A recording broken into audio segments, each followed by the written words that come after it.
안녕하세요, 정비딜러 영범입니다. 자, 오늘은 터보에 대해서 말씀을 드릴까 하고 영상을 촬영하게 됐는데요. 요즘 대세가 터보를 넣고 엔진 배기량을 낮추는 다운사이징이 대세잖아요. K8 하이브리드, 그랜저 하이브리드, 아니면 산타페, 소렌토, 카니발 하이브리드는 1.6 터보 하이브리드 엔진을 사용을 하는데요. 소렌토에 1.6 1600cc 아반떼랑 같은 엔진이 들어간다고 하시는 경우도 있는데, 배기량을 낮춰서 터보를 넣고 힘을 좀 키우는 그런 다운사이징이 요즘 대세니까 터보에 대해서 깔끔하게 정리해서 말씀을 드려볼까 합니다.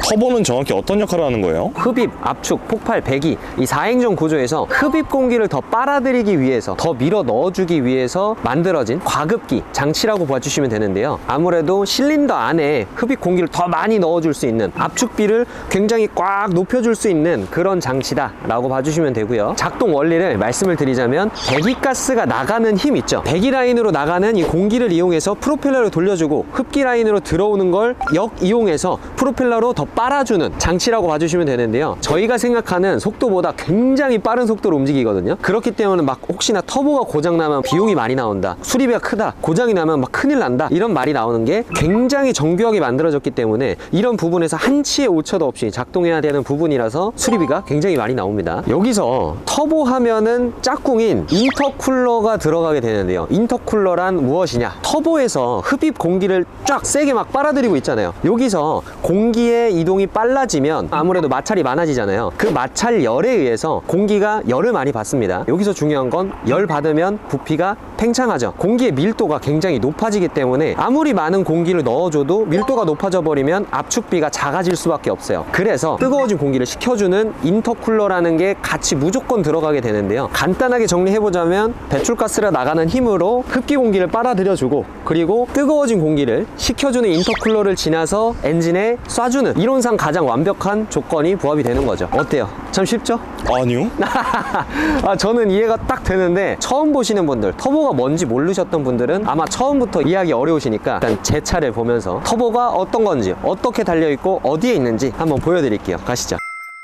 터보가 달린 차량들의 엔진룸을 딱 열어보면 터보 적혀있죠. 대부분은 터보가 들어간 차량은 아주 자랑스럽게 마크를 하나 달아줍니다. 제 차는 6기통의 트윈 터보예요. 트윈이 뭐냐? 두 개가 달려있다, 이렇게 봐주시면 되는데요. 대부분 엔진이 세로 배치인 구조에는 요 정도, 요 옆에 달려있다 라고 봐주시면 되는데요. 터보가 여기 보이시는 요거예요. 이쪽에서 배출가스로 밀어주는 힘을 여기 프로펠러를 이쪽으로 돌려서 흡입 공기 이렇게 빨아들여주는 그 기구라고 보시면 되는데, 이쪽에 있습니다. 트윈 터보라서 반대편에도 동일하게 하나하나씩 가지고 있습니다. 일렬로 두 개가 연결되어 있는 방식도 있긴 하지만, 그런 경우는 수입차 아니면은 대부분 많이 없고요. 일반적으로 많이 볼 수 있는 싱글 터보, 트윈 터보는 이렇게 생겼다, 이렇게 봐주시면 될 것 같아요. 이렇게 복잡한 거 말고 그냥 배기량만 키우면 되는 거 아니에요? 요즘에 좀 문제가 많이 되는 게, 배출가스니 뭐 일산화탄소니 저감 정책이니 말이 많잖아요. 사실상 제조사들도 배기량을 낮출 수밖에 없습니다. 요즘에 G90이랑 K9 같은 차량들 있잖아요. 5.0, 5000cc급 타우 엔진, 8기통짜리 엔진 있죠. 그게 단종이 됐습니다. 정부에서 하도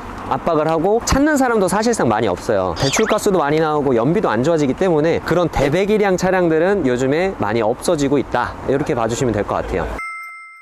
영범씨, 네. 그럼 터보의 장점은 뭐예요? 다운사이징이 가능해졌다. 아무리 큰 몸뚱아리를 가진 차체도 작은 엔진을 넣고 터보를 넣어서 좀 출력이나 힘을 맞춰가지고 다운사이징을 할 수 있다, 이렇게 봐주시면 됩니다. 자, 이제 가장 유명한 K5 소나타 중형차 라인업에서 말씀을 드리자면요, 한 5년 전까지만 해도 K5 소나타는 1.6 터보 다운사이징 이런 게 거의 없었어요. 있긴 하지만 요즘에 K5 3세대랑 DM8 소나타부터 있죠. 1.6 터보라는 엔진 라인업이 나왔는데, 원래는 소나타 K5는 2000cc급 2.0 자연흡기 엔진을 많이 사용을 했잖아요. 근데 1.6 터보로 내려오면서요, 세금도 싸지고 출력은 더 높아지고 연비도 이론상 더 높아지는 장점이라고 보시면 되는 거죠. 단점은 압축비가 높고 연소 효율이 좋아진 만큼 그만큼 출력이 더 나가기 때문에 꾹꾹 악셀을 더 밟으면 밟을수록 연비가 그냥 끝도 없이 나락으로 떨어지는 걸 두 눈으로 계기판에서 보실 수가 있을 겁니다. 그게 이제 첫 번째 단점이고요. 배기량이 굉장히 작아지면서 터보를 넣어서 출력만 높인 거잖아요. 일반 자연흡기 엔진보다는 만약에 내가 와일드하게 주행을 많이 하고 출력을 좀 많이 뽑아서 쓰는 스타일이다, 기본 엔진보다는 내구성이 떨어질 수밖에 없겠죠. 아직까지는 국산차 한정에서 터보의 역사가 길지 않기 때문에 크게 고장이 났다, 내가 다운사이징 돼서 소나타 1.6 터보를 샀는데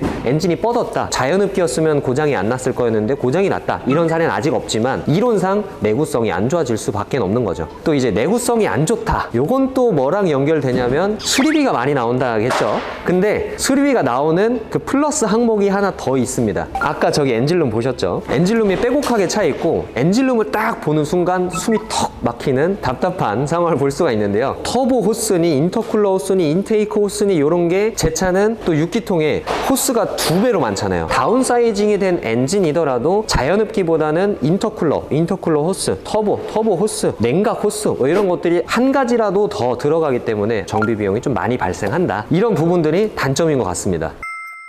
그러면 터보차는 관리 방법이 따로 있어요? 저는 터보차에서 예열이랑 후열이 좀 중요하다라고 생각을 많이 하고 있어요. 근데 예열은 사실상 뭐 많은 분들이 이미 아시기도 하고 본인 주관대로 하고 계시잖아요. 근데 제 생각은 30초에서 1분 정도 RPM이 적당히 떨어졌을 때 뭐 안전벨트 매고 블루투스 연결하고 뭐 노래 선곡하고 내비 찍고 그 정도면은 사실 30초 1분은 금방 지나가잖아요. 그 정도만 준비 운동을 해주시고요. 출발하고 나서 갑자기 2000rpm, 3000rpm 막 밟아주는 악셀레이터 막 밟고 막 쭉쭉 나가는 그런 행동만 하진 않으면 크게는 필요 없다라고 생각을 해요. 아무래도 뭐 주차장 빠져나가고 신호 기다리고 처음에 출발하고 할 때까지는 대부분 3분에서 5분 정도 걸리잖아요. 그렇기 때문에 뭐 공회전 하면서 예열을 막 5분 10분 이상 해라 이런 거는 아니다라고 생각을 합니다. 근데 이제 또 후열이 있죠. 후열이 뭔지 모르시는 분들이 많았을 겁니다. 제 차를 통해서 한번 말씀을 드려볼게요.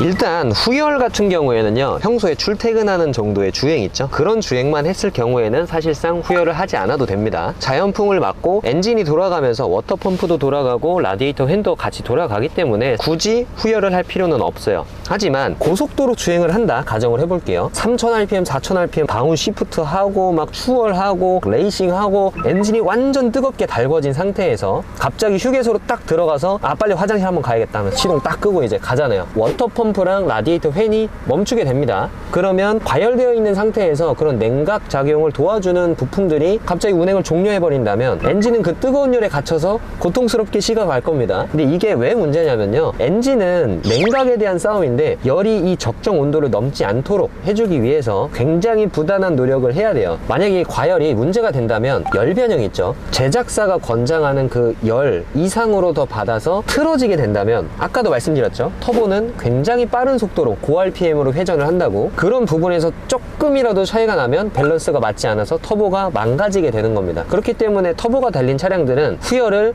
웬만하면 하셔라 하긴 하는데요, 일반적인 주행 상황에서는 하지 않아도 됩니다. 그리고 요즘에 나오는 차량들은 시동을 꺼도 엔진이 뜨겁다라고 자동차가 느낀다면 시동을 끈 후에도 5분에서 10분 정도는 라디에이터 팬이 알아서 어느 정도 좀 식혀주는 그런 기능이 있어요. 그래서 엄청나게 스포츠한 주행을 하시는 분이 아니라면 후열은 굳이 필요는 없다 하는데요, 후열이 필요한 경우는요, 운전자 본인이 아주 잘 알고 있습니다. 그 정도로 스포츠하게 주행을 하시는 분들은 아무래도 매니아층 아니면 운행을 많이 해보셨던 분들밖에 없기 때문에 이런 지식을 가지시고 본인의 주관에 맞게 후열을 하고 계실 거다. 영검씨, 네. 근데 달리는 차량들은 엔진오일 자주 갈아야 된다는데 사실이에요? 엔진오일이 터보에도 냉각작용을 도와주기 때문에 엔진오일 상태가 만약에 안 좋다, 만약에 점성을 다 잃어버리고 제 기능을 못할 정도로 엔진오일 교환을 못 해줬다 라면 엔진만 문제가 생기는 게 아니라 터보까지 같이 문제가 생기니까 고가의 수리 비용이 들어가지 않을까, 이런 것 때문에 엔진오일도 빨리 교환을 해줘라. 터보가 들어간 차량이라면 엔진오일 교환 주기를 놓치지 말고 일반 자연흡기보다는 조금 더 빨리 교환을 해줘라 라는 말이 거기서 나온 겁니다. 대표적으로 뭐 요즘에 소나타 DM8 K5 3세대 이런 것들은 1.6 터보랑 2.0 자연흡기가 있잖아요. 단순히 터보만 들어가고 자연흡기고 차이가 요것만 있는 게 아니라요, 1.6 터보에는 8단 자동 미션이 들어가고요, 2.0 자연흡기에는 6단 자동 미션이 들어갑니다. 그런 것처럼 나는 8단 미션, 고속도로 주행에 기어비가 굉장히 좀 중요하고 연비가 1, 2라도 더 나왔으면 좋겠다 하시는 분들, 뭐 정속 주행하고 고속 주행을 많이 하시는 분들은 1.6 터보가 더 잘 어울리는 거고, 거고요. 2.0 가솔린 6단 미션, 뭐 수리할 것도 사실 많이 없고 터보나 이런 거 모르겠다, 무난한 거 찾고 싶다 하시면 2.0 가솔린이 맞으시겠죠. 터보의 장점이나 자연흡기의 장점 이런 것들도 나는 모르겠다, 뭘 사야 될지 모르겠다, 내 주행 조건에 맞는 차가 엔진이 미션이 어떤 건지 모르겠다 하시면 저한테 한번 연락 주시면 제가 상담 도와드릴 거고요. 오늘은 이렇게 터보에 대한 영상을 촬영을 해봤는데요. 앞으로도 계속 유익한 영상으로 찾아뵐 예정이니까요. 좋아요랑 구독 부탁드리고 많은 시청 부탁드리겠습니다. 감사합니다.